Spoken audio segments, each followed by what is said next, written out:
Vajranavinda Bhaktivedanta Swami Srila Prabhupada ki. ISKCON founder Acharya Srila Prabhupada ki. Jayam Vishnupad Varma. Acharya Sotera Sata Srimad, His Divine Grace, Srila Bhakti Siddhanta Saraswati Goswami Maharaj Prabhupada ki. Ananta Koti Vaishnava Vrinda ki. Namacharya Srila Haridas Thakur ki. Prem se kaho Shri Krishna Chaitanya Prabhu Nityananda Shri Advaita Gadadhar Srivas Adi Gaura Bhakta Vrinda ki. Shri Shri Radha Krishna Gopa Gopinath Shamakund Radhakund Giri Govardhan ki. Shri Vrindavan Dham ki. Shri Mayapur Navadvip Dham ki. Shri Chaitra Jagannath Puri Dham ki. Ganga Mai ki. Jamuna Mai ki. Bhakti Devi Tulsi Maharani ki. Harinam Sankirtan Yagya ki. Hare Krishna Mahamantra ki. Grantaraj Srimad Bhagavatam ki. Shri Shri Radha Madhava ki. Nitai Gaur Premanande. All glories to the assembled devotees. All glories to the assembled devotees. All glories to the assembled devotees. All glories to Shri Shri Guru, Shri Gauranga. All glories to Shri Prabhupada, Shri Prabhupada ki.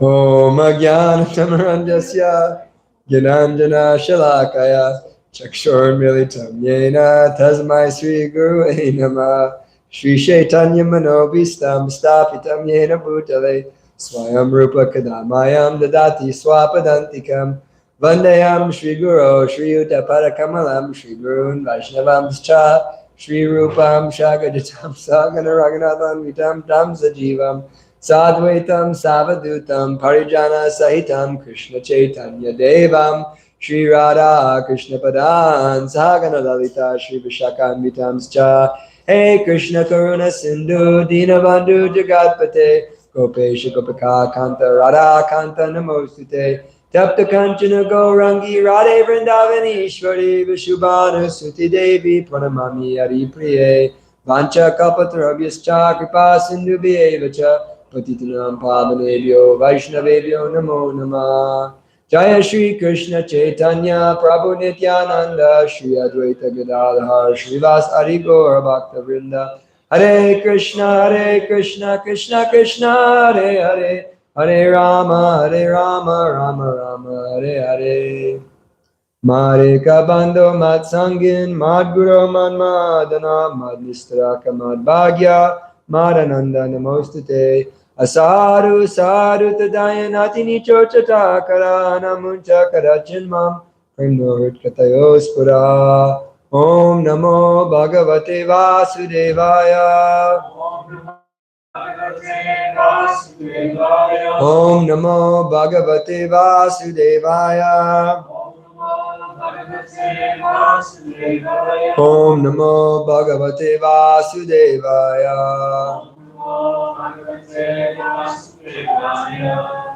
Narayanam Namaskritta Naram Chaiva Narottamam Devyam Saraswatim Vyasam Tato Jayam Madhiraye Nastapreshu Bhadreshu Nityam Bhagavata Sevaya Bhagavate Utamashloke Bhakti Bhavati Naishtaki. Hare Krishna, everybody. Thank you all for coming to Srimad Bhagavatam class. Nice to see you. Our guest, welcome here. You can sit in a chair if you like, Arjuna. Okay. You, Arjuna? Seem like you're hurting a little. You need a chair, it's okay. So, today we're hearing from Srimad Bhagavatam, Canto 4, Chapter 29, text number 64. Nanu bhutam kvachanena Dehanna drishtamashrutam Karachir upalabhyeta Yad rupam yad jagatmani Nanu bhutam kvachanena Dehina drishtamashrutam Karachir upalabhyeta Yad rupam yad jagatmani. Haribol. Yeah. Anubhutam Pachanena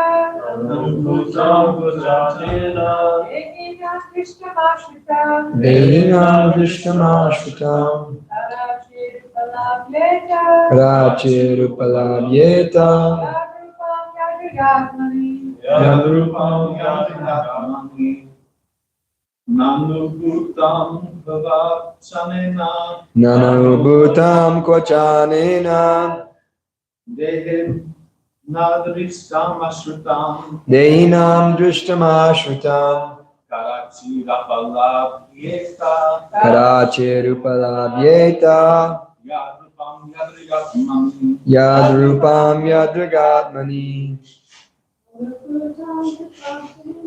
Nanubhutam Kvachanena Dehinadristamashrutam Kadachir Upalabhyeta Yadrupam Yadrigatmani. Word for word. Na, never. Anubhutam, experienced. Kwa, at any time. Cha, also. Anena Dehina, by this body. Adrishtam, never seen. Ashrutam, never heard. Karachit, sometimes. Upalabhyeta, may be experienced. Yat, which. Rupam, form. Yadrik, whatever kind. Atmani, in the mind. Translation. Sometimes we suddenly experience something that was never experienced in the present body by sight or hearing. Sometimes we see such things suddenly in dreams. Purport. In dreams, we sometimes see things that we have never experienced in the present body.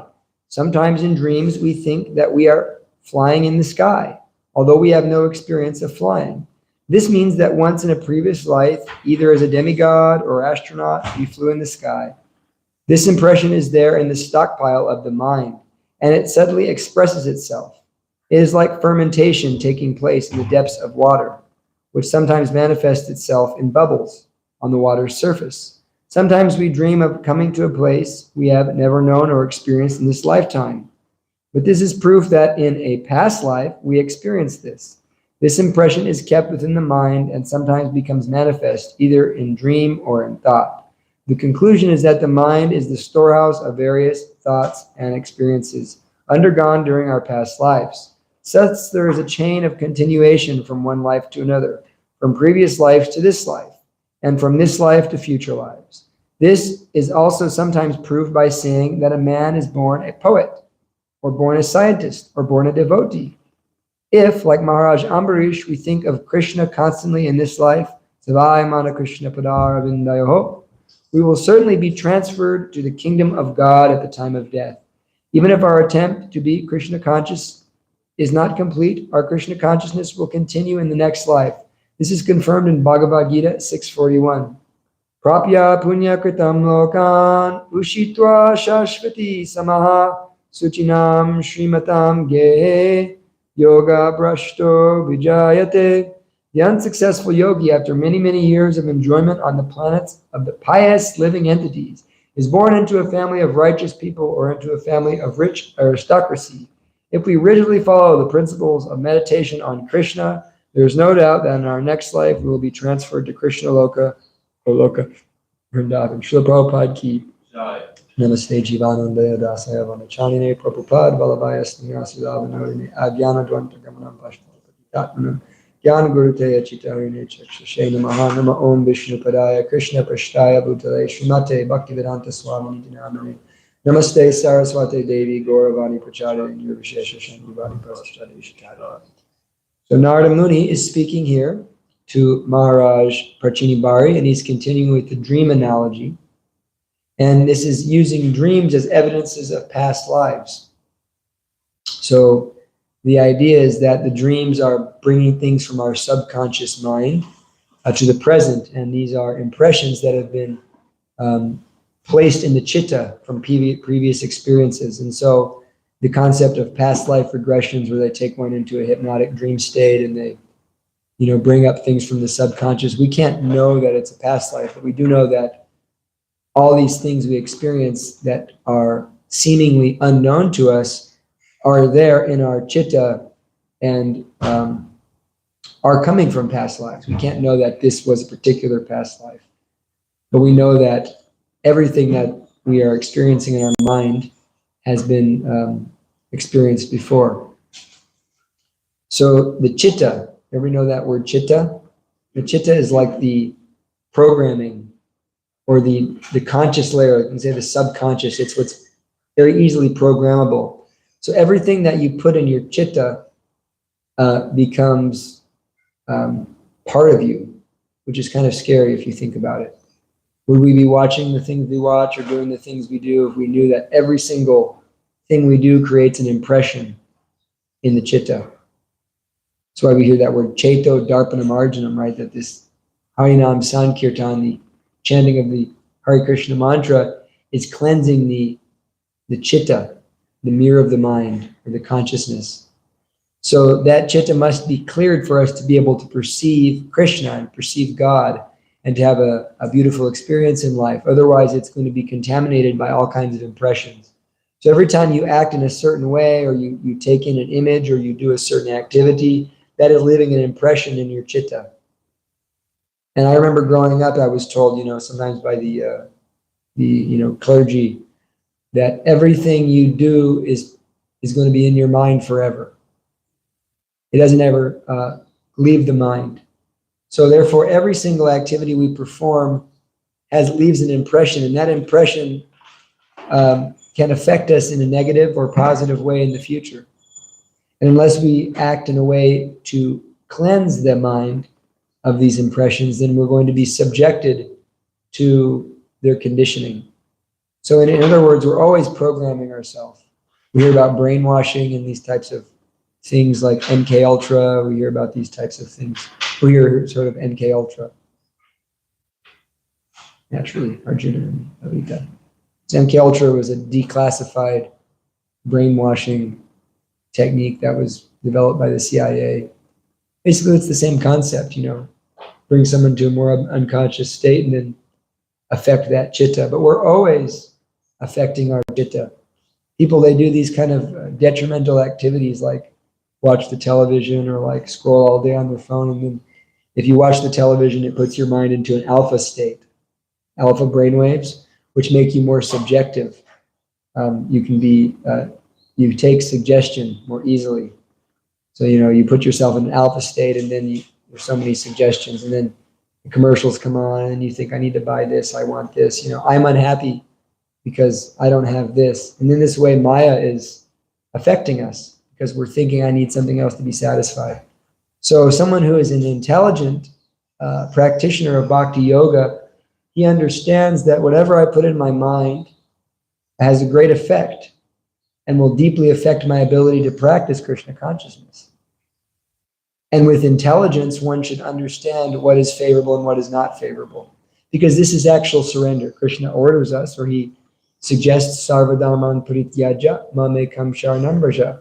Says, surrender unto me and make me the goal of your life. So Bhaktivinoda Thakur outlays 6 steps in surrender.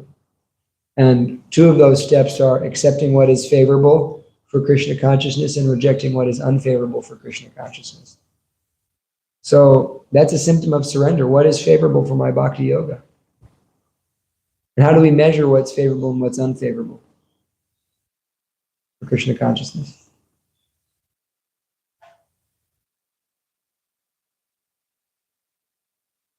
Does this allow me to think of Krishna or does it distract me from Krishna? It's as simple as that. Where is my mind at? So much of our Krishna consciousness means being watchful of our thoughts, watchful of our actions, watchful of our activities. We can't become unconscious or else we're being programmed by that chitta. We're programming our chitta and creating future bodies for ourselves. That's how we get in the space of karma. But if we become mindful and we become aware of our thoughts, am I thinking of Krishna right now or am I thinking of sense gratification? Am I thinking of Krishna? Is this activity distracting me from my real business? Is this person distracting me from my real business? Am I trying to enjoy my senses or am I trying to be of service to Krishna? And so in that way, by becoming watchful of our own thoughts, And by being aware, we can accept and we can reject. And by rejecting that which is not elevating my consciousness and accepting that which is elevating my consciousness, you can make very rapid progress in Krishna consciousness. And that's the key, right? That we have so many simple activities we do every day, like chanting japa, taking Krishna prasadam, coming to the artiks, reading. These activities that we do, now, they're very, very favorable for developing our consciousness, because every day when you see the deities, the beautiful deities of Radha Krishna, it's leaving an effect in the consciousness. Like just last night, I had a dream of Radha Madhava in Mayapur. And I was in so much ecstasy in the dream, just seeing the beautiful, 8-foot deities of Radha Madhava. And every time I have a dream of Radha Madhava, I oh, wow, I'm in Mayapur. That's Radha Madhava.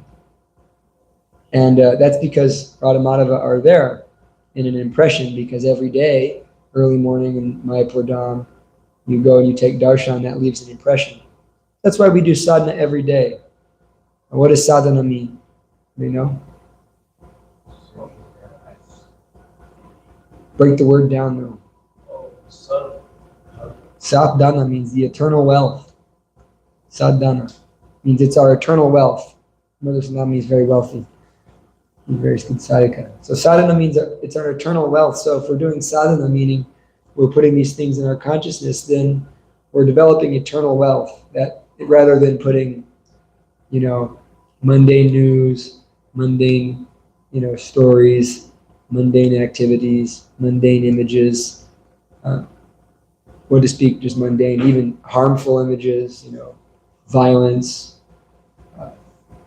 lust. Rather than putting those things into my consciousness, I'm putting in Krishna, Krishna's holy names, Krishna's beautiful form, the activities of Krishna. This is actually going to change our consciousness. So that chitta is very easily programmed. And Krishna consciousness becomes very easy. If you want to become elevated in your consciousness and you want to have a blissful life of eternity and knowledge, then you have to apply intelligence. What is intelligence? Intelligence means I can tell you right now, and I can prove it to you, that what you're putting into your consciousness is harmful for you in the long run. That's intelligence. How do I prove it to you? Well, let's say you understand you're not this body. We break it down. Like when we were in El Paso, there was this guy staying with Krishna Charan Prabhu, and he was kind of interested, but kind of not interested. And so I just decided I was going to break down the entire Bhagavad Gita for him in 2 hours. And so I said everything's logical, because he believed in reincarnation, he believed in past lives, and he believed in all these things, but he had a very hard time accepting Krishna as the personality of Godhead. He said, let me break it down to you right now. I said, first, let's be logical. You accept you're not this body. Well, yeah, I guess I do, because how do you break it down? Prabhupada gives us the example that when you were a little child, you had a different body, and now you're an adult and you have a different body. You also had a different mind. When you were a little child, you were thinking of playing with so many friends and playing with toys and whatever. You were thinking of loving my mother and father. And now you're an adult and you're thinking of, my business, my children, my adult activities. And so your body has changed and your mind has changed completely. The cells in your body and mind have changed completely. So what about you is the same? And so we understand that that's the consciousness or the soul. We can understand that the soul is not changing. The body is changing, the mind is changing, but the soul is not changing. By understanding that, now I can understand, okay, if I'm not this body, what do the activities of the soul mean? If I'm not the body, not the activities of the body, how do I act as a soul? And we have to understand what is a soul. The soul is part and parcel of God. It's spirit. Therefore, it needs to serve spirit. So this is intelligence. By understanding these facts, now I can understand if I have to serve spirit, that's what's the best for me in terms of my soul. So let me act in Krishna consciousness. Let me learn from authority. This is giving us faith in Krishna, all this stuff. Because the whole Bhagavad Gita, Krishna is giving us all this information just so that he can present that the highest knowledge, Vaidashta Sharvirahameva Vedyo Vedanta Kruveda Vedavacham, the highest knowledge is him. The most important thing is to know the personality of Godhead. And so this is giving us faith in that. And so now I know with my intelligence that the best thing for me to do is to serve Krishna. And so with my intelligence, I easily reject. So by putting things in our chitta, by putting things in our mind, we're developing a certain type of faith. Some people say, I don't believe in God, but they all have faith. Everybody has faith. Once I was listening to Atula Govinda. There's a video online where he was debating his father-in-law, and his father-in-law is like a big atheist. And he's one of those guys who goes on the streets and debates religious people and like films it. And he did not know what he was getting himself into. Because he's really like, you see the videos and he's really tearing up these poor like Christian street preachers and really just making them, embarrassed. And he thought he was going to do that to Atula. And Atula really smashed him. I mean, it was just like, it was so good. Atula just cut him so bad. In fact, he was so mad afterward that he was very angry at Atula afterward. He said, you prepared too much. You did. He's very, very angry. Because he never came across a devotee of Krishna. They all came across sentimental religious people, but Atula really killed him. And one of the things he said, you have so much faith. You say I have faith in something. You have so much faith. You're putting your faith in the scientists. The scientists are changing their opinion every single, year. I know this because in college you get a science book, and the next year that science book is obsolete. They're always changing. Whereas Atula said, I'm putting my faith in saintly persons. Saintly persons have been saying the same thing since time immemorial. All the saintly persons have been saying the same thing, that the absolute truth is God, and that we should love him, and that if you love God and you love your neighbor by loving God, then you'll become happy. And then you'll live in a higher consciousness. And actually the Lord will provide for you. So who are we going to listen to? The crooked scientists, the crooked politicians they have no moral compass. They have no God. They have no qualification to lead anybody, except that they learned things from a book by their own imperfect senses. In this way they've learned. And so we believe them.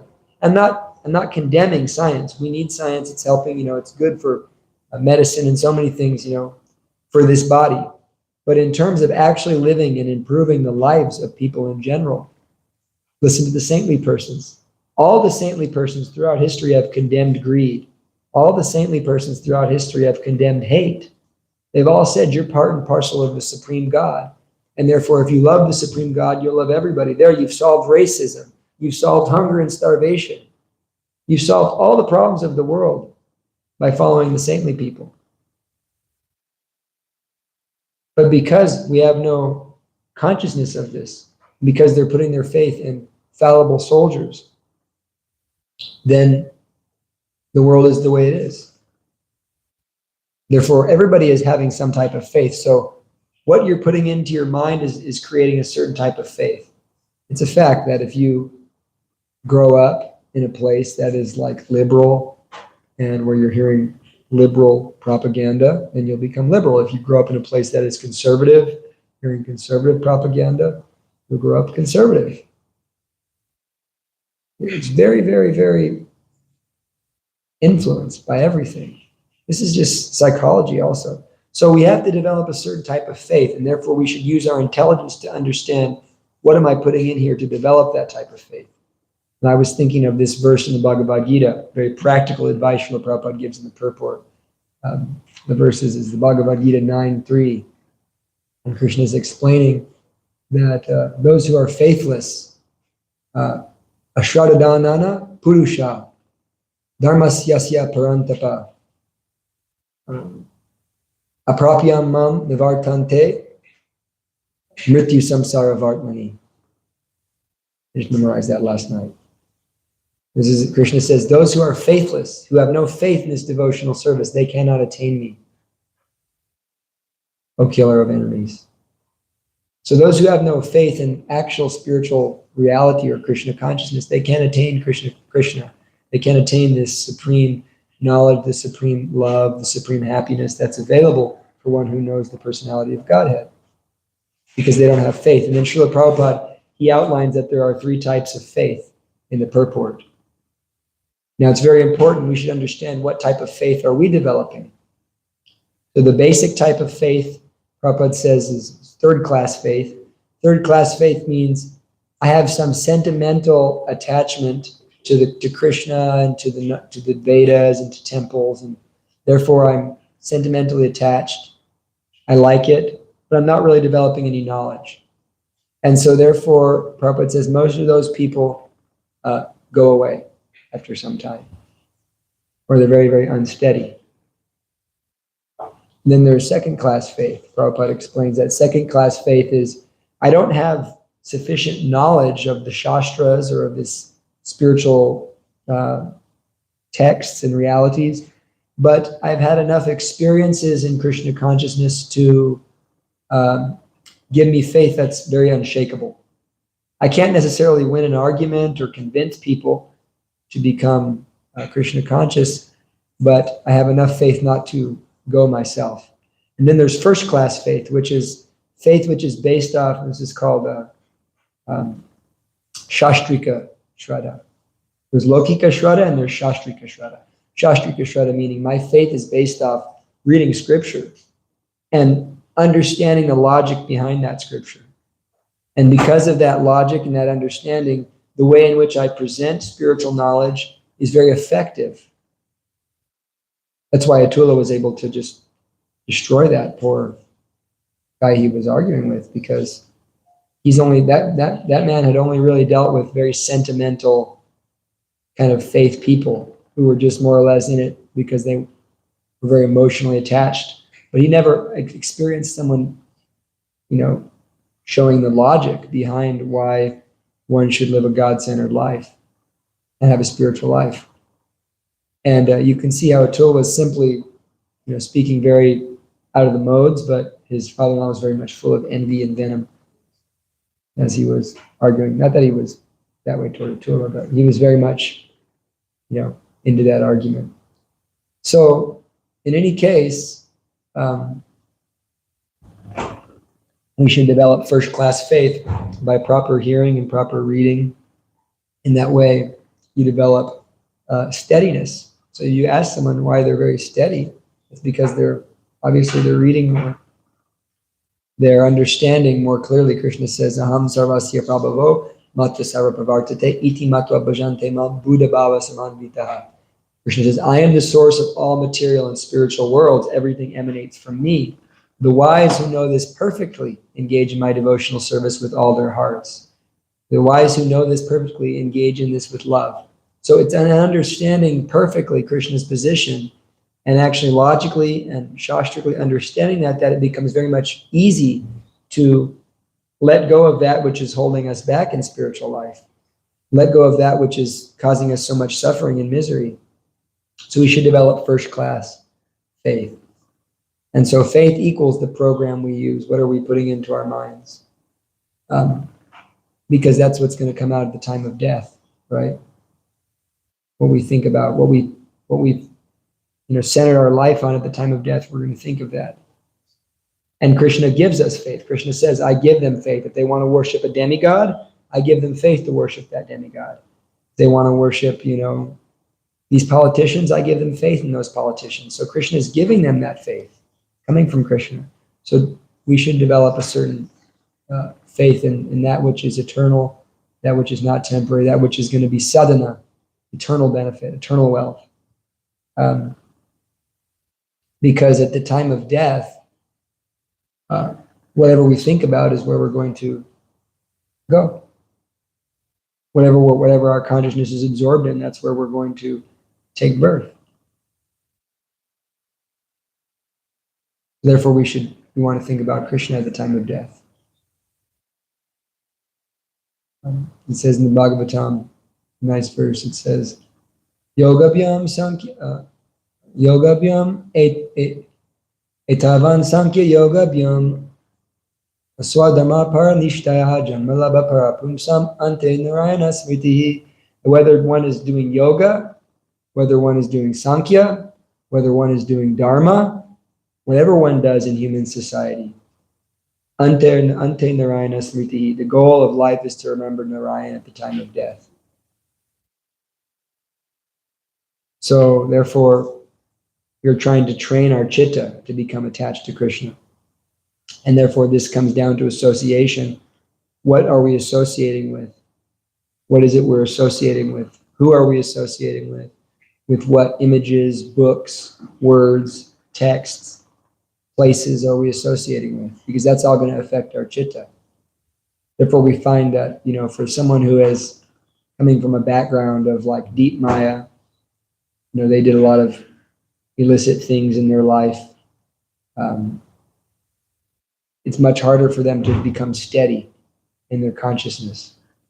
Whereas someone who is very pure and comes to Krishna consciousness, then they're very easily made steady in their consciousness, because the mind isn't trying to sort through all of that stuff that I did in my past. Just one thing. I can tell you that Prabhupada gives us these 4 regulative principles, right? We get no meat eating, no illicit sex, no intoxication, no gambling. And so just one of those things deeply affects the consciousness for years and years and years. That you're always very much like fried out, because those activities create a very deep samskar into the chitta, into the mind. And then you have to recover from that, because you're always thinking that it was very pleasing to the senses, but because of intelligence that it's not very good. So therefore we should not associate with that which is not Maya. We have to make those choices. And we can't be happy if we're not surrendered. So those first 2 steps of surrender, let me accept what's favorable and reject what's unfavorable, mean a lot. It means let me not put nonsense into my eyes and into my ears. Rather, I can spend that time reading. And it's a process. I've been working on that process for so many years. I've managed to reduce my, I don't get on Facebook, don't really get on Instagram, don't even look at YouTube very much anymore, because, we're really trying to program the mind in the way that we want. So faith is just the beginning. What we put in our chitta, we develop faith in. But faith is going to lead us to a fact. Faith in God will lead us to knowing God, and there's no question of faith anymore, because we're going to know God. And I was thinking about this chitta and the way that this is all being applied, and these verses came up that I was thinking about. Krishna says, or actually Sutta Goswami, he explains the process of bhakti in the Srimad Bhagavatam, and he gives a series of verses that lead one from the stage of faith to the stage of prema. And the first verse he says is Shru Shru Shro Shradanasya Vasudeva Kataruchi Syanmahat Sevaya Vipra Punya Tirthana Shevanat. This is 216, Srimad Bhagavatam 1:216. He says that Shru Shru Shro Shradanasya Vasudeva Kataruchi, that one develops taste or ruchi for hearing the messages of Vasudeva Kata Ruchi, by Syan Mahat Sevaya, by rendering service to great souls.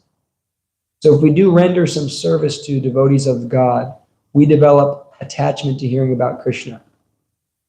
That's the process. And we've all experienced that if we've become devotees, that we do some service to a devotee, and we get this mystical karma by which we develop taste or attraction to hearing about Krishna. Like, well, I like this, is making sense. It starts making sense because we're purifying ourselves by serving great souls.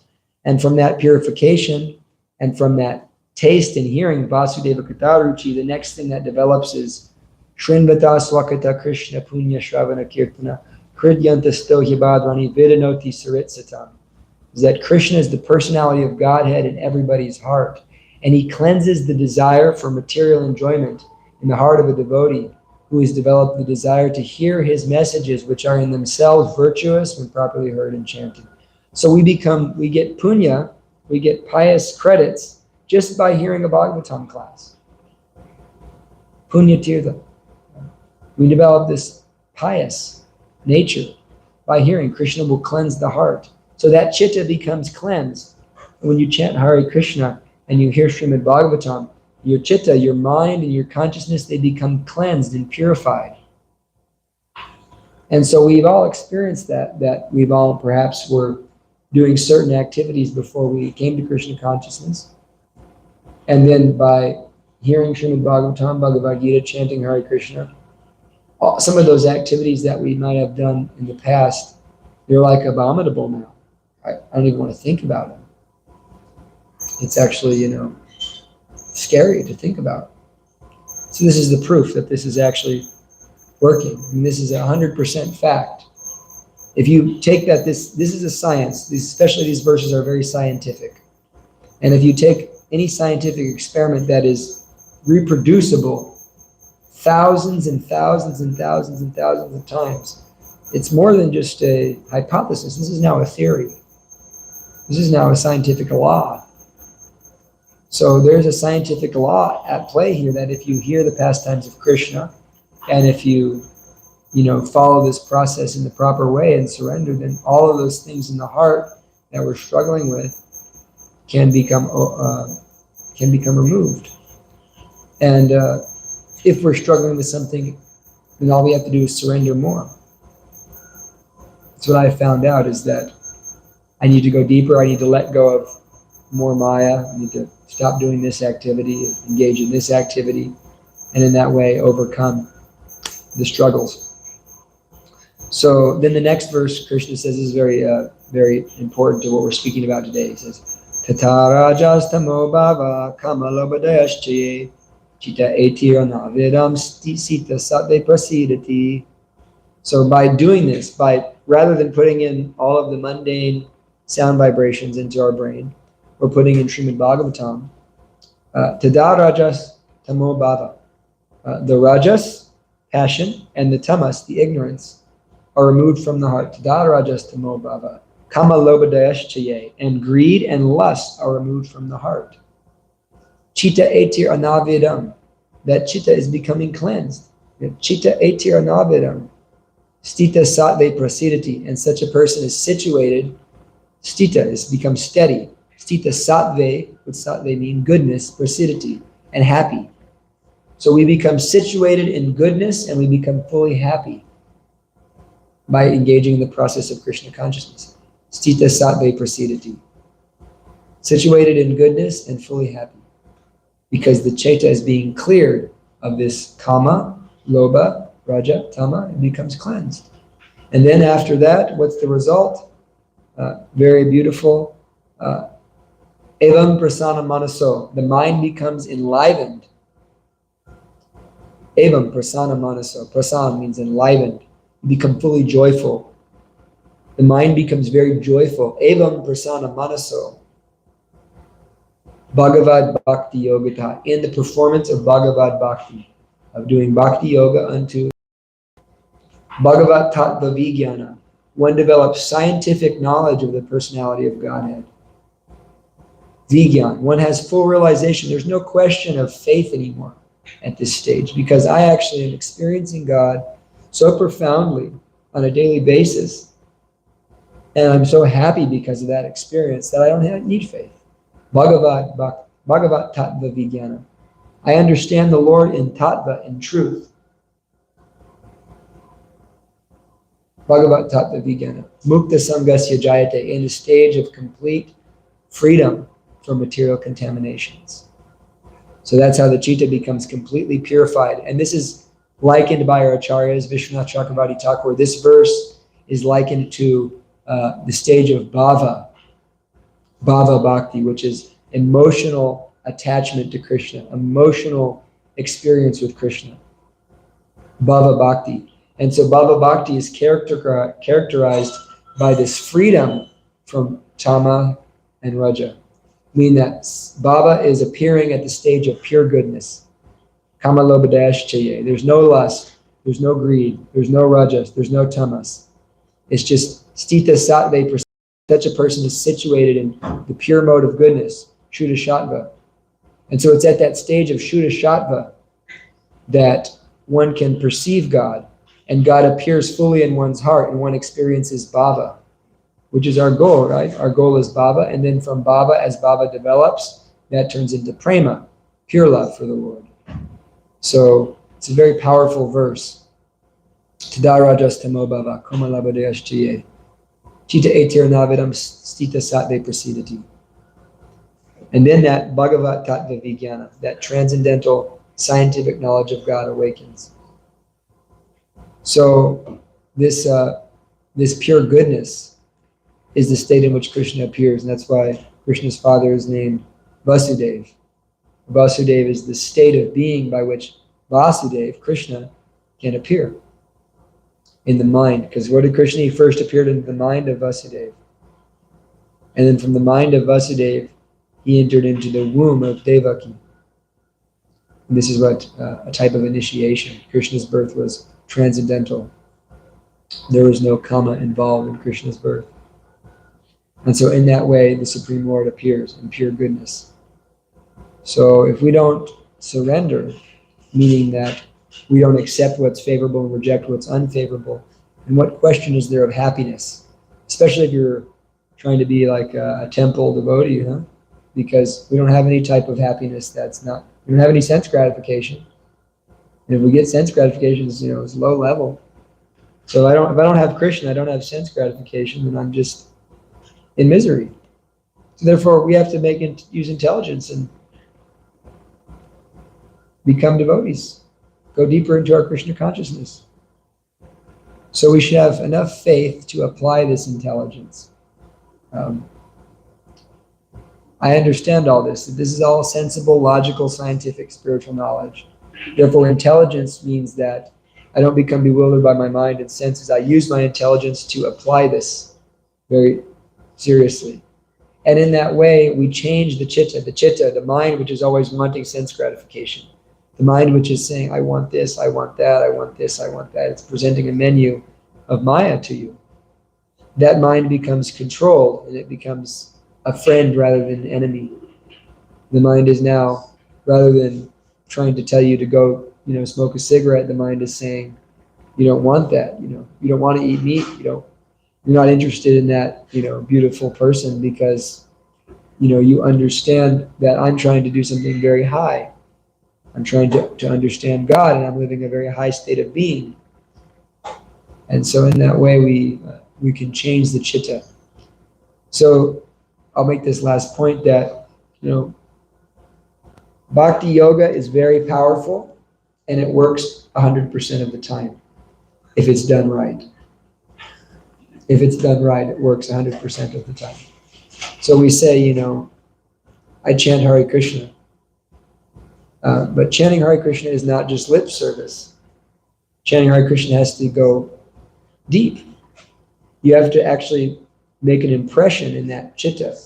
If we're just chanting Hare Krishna, doing so many other things, how deep is that mantra actually impressing onto the mind, onto that chitta? If we're chanting in a distracted way, how deep is it actually making an imprint? Therefore, when you really arrange your life around chanting, that today I'm going to chant, I created a space, I've made my consciousness ready to sit down and to chant or to walk and chant, whatever, but I've made myself ready to chant, and now this chanting is very intentional and it's actually entering my mind. It's going very deep. And if I'm going to do deity service, let me, make this about the deity. Let me have a meditation. If I'm going to hear Bhagavatam class, let me prepare myself to hear Bhagavatam class very consciously, so it goes very deeply into my consciousness, and so that I become more purified. And so Bhakti Yoga is very easy, it's very simple, but it also takes intention. We don't want to just be half-heartedly doing it. So we actually arrange our lives. Prabhupada says that an intelligent devotee arranges his life in such a way that he can remember Krishna all the time. That means I arrange and organize things so that I can chant Hare Krishna nicely, so I can hear Bhagavatam class nicely, so I can do service nicely. We're doing service. If we just do so much service, we get some agyata sukriti, some punya for that service. But to make it genuine bhakti, we should be thinking that this is for Krishna. This is Krishna service. So this is the proper way. And in that way we can really change that chitta. And then you'll have dreams of Radha Madhava rather than all kinds of nonsense. So Are there any questions or comments?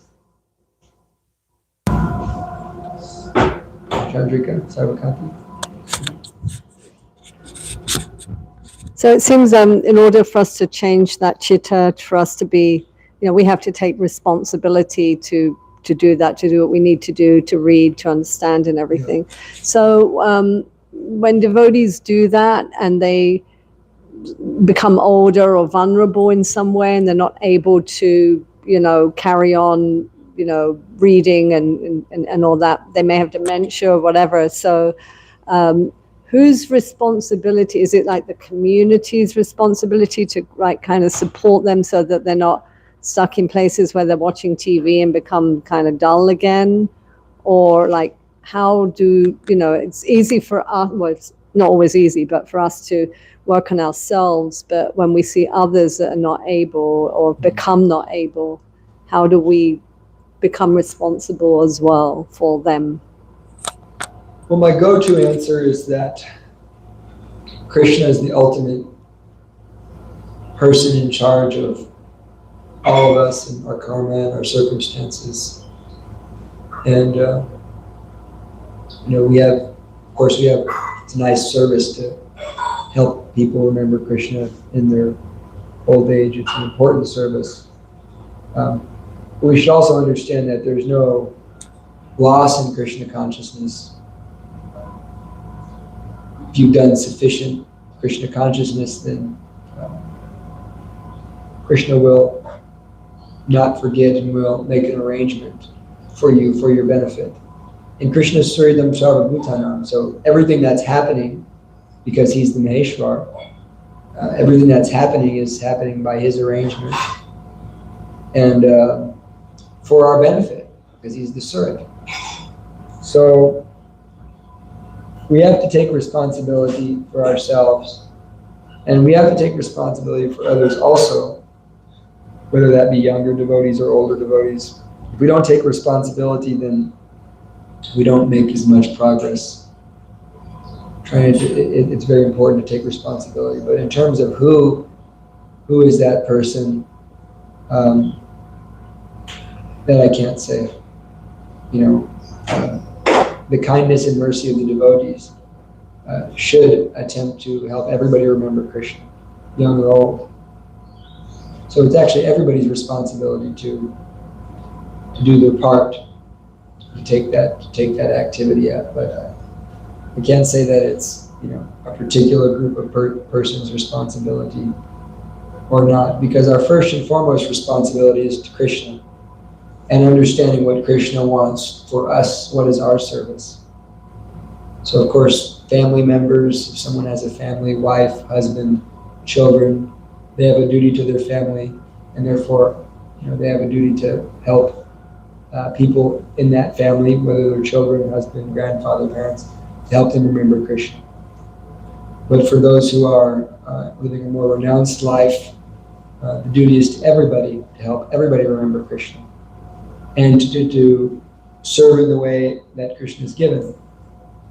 So in any case, even if no one is there, even if they find themselves in a situation where they are not able to think of Krishna, Krishna is thinking of them, because that samskara of japa and doing service and meeting a pure devotee is much deeper than any type of material samskara.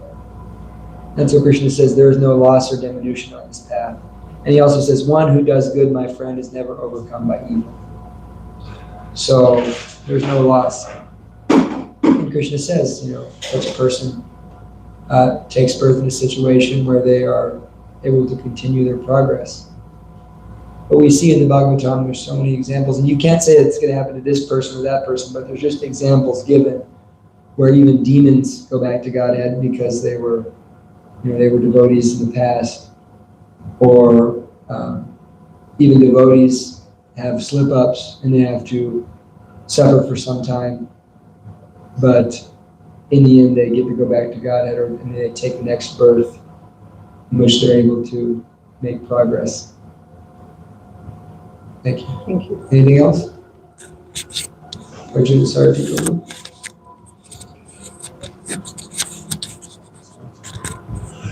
So, a couple questions. What you were talking about with the demons earlier, you were talking about how the whole point of everything, of all this devotional service, is to train our minds, our chitta, to always be thinking of Krishna. Does that mean that these demons, like in the Bhagavatam, who have trained their minds on like hating Vishnu and like constantly thinking about them, that in some way they've kind of like one-upped us in that game? Yep. And this idea you talk about in the beginning about... Let me answer your first part. Okay. Narada Muni says that he envies Kamsa because Kamsa was more absorbed in Krishna than he was. Of course, that can't be considered pure devotional service, and the result is not the same. But because Kamsa was so absorbed in Krishna, even out of fear and out of envy, he made immense progress. And actually, Prabhupada says in the Krishna book that Kamsa returned to Vaikuntha. And of course, Hiranyakashipu, Shishupal, and Ravana were absorbed in Krishna. And Shishupal also went back to Godhead because he was so absorbed in hate of Krishna. But Krishna is absolute. So whether one is thinking of him out of hate or out of love, Krishna is always going to benefit them. But there's a difference in the sense because pure devotional service has a special result, and that's got to be done anukulina Krishna now Shilanam Bhakti. It has to be done in a favorable mood with love for Krishna. So it can't be considered pure devotional service.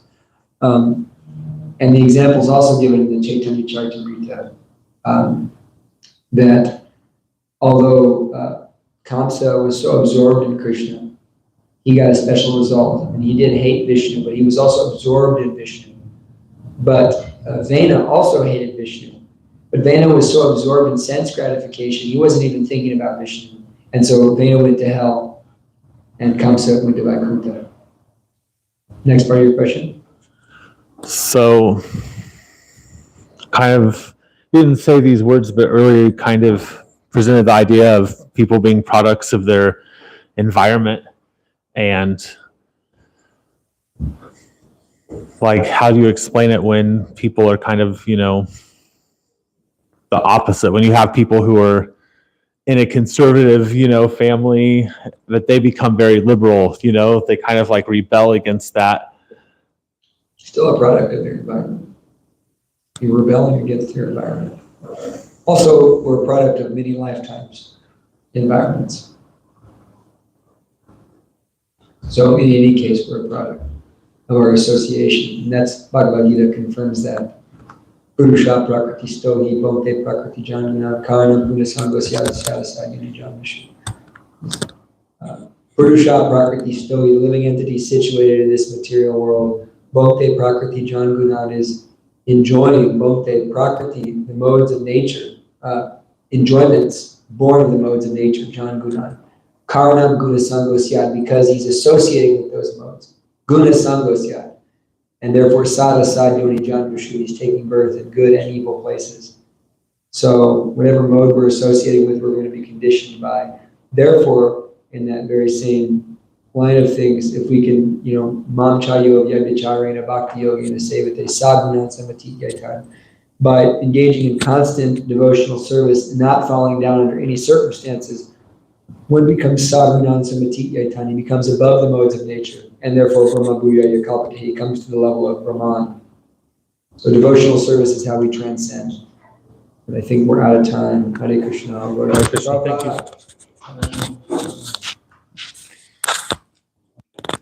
No more Saraswati doll.